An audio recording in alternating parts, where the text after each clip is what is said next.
এরকম যদি বরবটি রান্না হয় তাহলে তো আর কোনো কথাই নেই, এক হাঁড়ি ভাত খেয়ে নিজেই খেয়ে নিতে পারো। আসসালামু আলাইকুম। আজকের আমি বরবটি রান্না করব। বরবটিগুলো ছোট ছোট টুকরো করে কেটে ধুয়ে সেদ্ধ করে দিয়েছি। অন্যদিকে আমি 4 পেটলি মাছের রুই মাছের পেটলি মাছ নিয়ে নিয়েছি। তার সাথে হলুদের গুঁড়া, মরিচের গুঁড়া ও লবণ দিয়ে দিলাম। তার সাথে একটু সরিষার তেল দিয়ে দিলাম। এখন হাত দিয়ে সুন্দর করে মেখে নিচ্ছি। প্রায় 10 মিনিটের মতো রেখে দিয়েছিলাম, যতক্ষণে বরবটিগুলো সেদ্ধ না হয়ে আসে ততক্ষণ পর্যন্ত এরকম ম্যারিনেট করে রেখেছিলাম। এরকম ম্যারিনেট করে রাখা মাছটা আবার কষিয়ে রান্না করলেও কিন্তু খেতে অসাধারণ লাগে। যাই হোক, দেখতেছি অন্যদিকে বরবটিগুলো সেদ্ধ হয়েছে কিনা। এই তো দেখতেছি বরবটিগুলো মোটামুটি সেদ্ধ হয়ে গেছে। এখন আমি ছেঁকনি দিয়ে ছেঁকে নেব। তারপর অন্য একটা কড়াইতে তেল দিয়ে দিলাম। তেলটা গরম হয়ে আসলেই আমি মাছগুলো ছেড়ে দিচ্ছি কড়াইতে।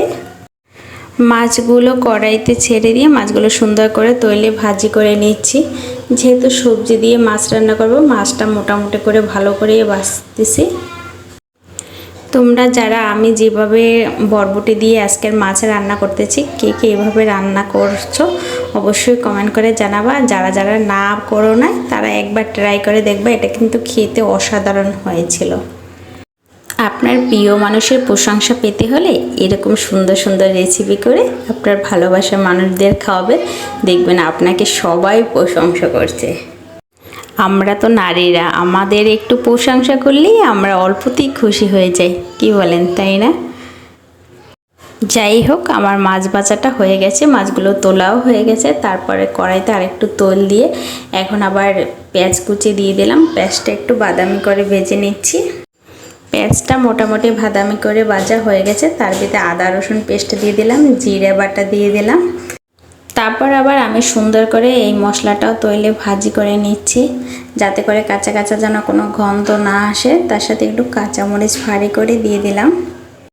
মশলাটা মোটামুটি ভাজা হয়ে গেলে, যাতে করে কাঁচা কাঁচা গন্ধ না আসে, তারপরে গরম পানি দিয়ে দিলাম। একটু পানি দিয়ে আবার একটু মশলাটা কষিয়ে নিচ্ছি।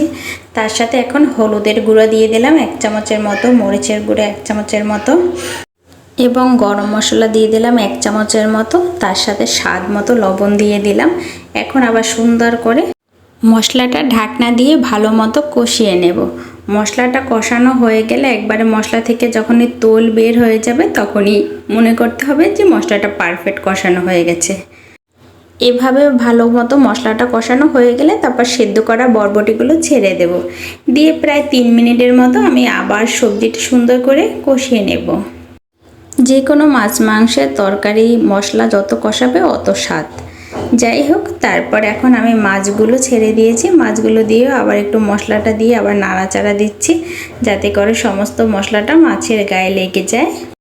এরকম 5 মিনিটের মতো কষিয়ে তারপর আবার এখানে আমি কিছুটা হালকা গরম পানি দিয়ে দিলাম। তারপর একটা ঢাকনার সাহায্যে ঢাকনা দিয়ে রেখে দিলাম। এই তো আমার মোটামুটি আলহামদুলিল্লাহ মাছটা রেডি হয়ে গেছে। তারপর উপর দিয়ে ধনিয়া পাতা ছিটিয়ে দিলাম। আহ, কি গ্রান! আমার কাছে তো ধনিয়া পাতার ফ্লেভারটা একদম অসাধারণ লাগে। অনেকে ধনিয়া পাতার ফ্লেভারটা ভালো লাগে না, যাদের কাছে ভালো লাগে না তারা না দিলেও হবে। আমার কাছে ভালো লাগে, আমাদের বাসায় সবাই পছন্দ করে। যাই হোক, এটা কেমন হয়েছে মাছ রান্নাটা অবশ্যই কমেন্ট বক্সে আপনারা জানাবেন। এই ভিডিওটা যদি আপনাদের কাছে ভালো লাগে অবশ্যই লাইক, কমেন্ট ও শেয়ার দিয়ে পাশে থাকবেন। আর আপনার ভালোবাসা মানুষদের দেখানোর সুযোগ করে দিবেন। সবাই ভালো থাকেন। আসসালামু আলাইকুম।